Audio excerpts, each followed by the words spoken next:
विद्यार्थियों, आज का जो हमारा महत्वपूर्ण अध्याय है वह है जनपद, यानी जनपद और महाजनपद। यानी आज का जो हमारा चैप्टर है वह है महाजनपद। यानी आपको पता होगा प्राचीन काल में भारत में 16 महाजनपद थे, तो 16 महाजनपद के बारे में उल्लेख आता है।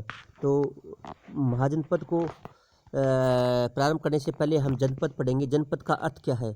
वैदिक युग के प्रारंभ में आर्य राज्यों का आधार जन या जाति था। यानी वैदिक युग के प्रारंभ में आर्यों के जो राज्य थे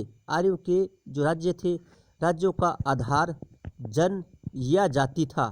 यानी आर्य प्रारंभ में जन के रूप में थे, यानी जन राजनीतिक इकाई था।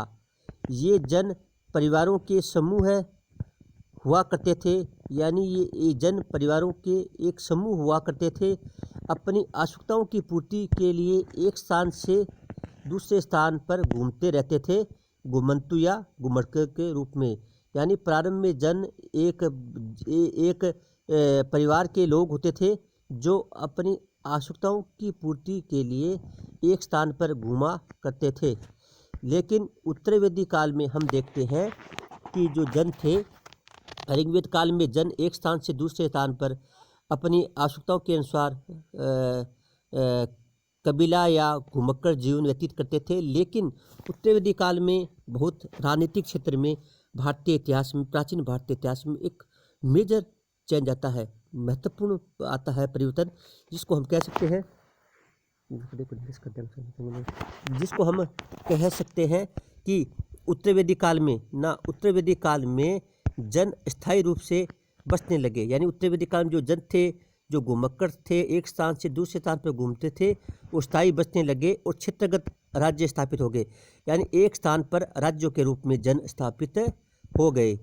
ये राज्य अब जनपद कहलाने लगे।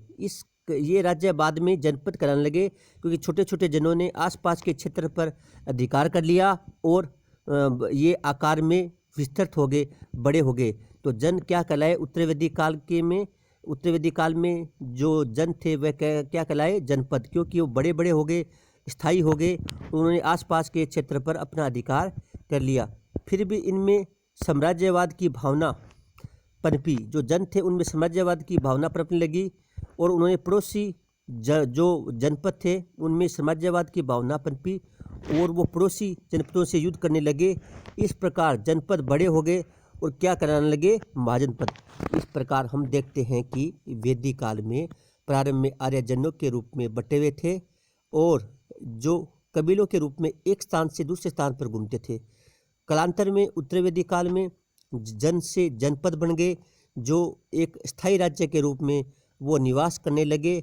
बाद में जो जनपद थे उनमें साम्राज्यवाद की भावना आई और उन्होंने आसपास के तो जनपदों पर अधिकार करके विशाल जनपदों की स्थापना की, जिनको इन विशाल राज्यों को क्या कहने लगे? महाजनपद। तो महाजनपद कहलाने लगे। ये कितने थे? 16। लगभग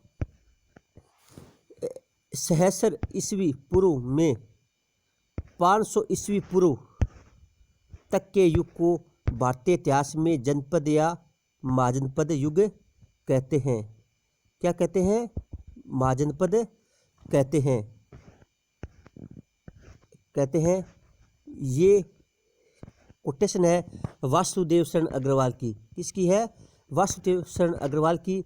लगभग 1 सहस्र ईस्वी पूर्व से 500 ईस्वी पूर्व तक के युग को 500 ईसा पूर्व के तक के युग को भारतीय इतिहास में जनपद या महाजनपद कहते हैं। क्या कहते हैं? महाजनपद कहते हैं। तो अब इस प्रकार हम देखते हैं कि जनपद या महाजनपद। अब महाजनपद हमारा अध्याय है। अब इसमें हमने देखा कि जो आर्य थे, जो प्रारंभ में राजनीतिक इकाई जन थी, जन से जनपद बने और जो विशाल जनपद बन गए, बड़े बड़े हो गए, तो वो कहलाए महाजनपद। तो महाजनपद ही हमारा प्रमुख अध्याय है कि प्राचीन भारतीय इतिहास में कौन कौन से महाजनपद थे, इनके बारे में हम अगले अध्याय में पढ़ेंगे।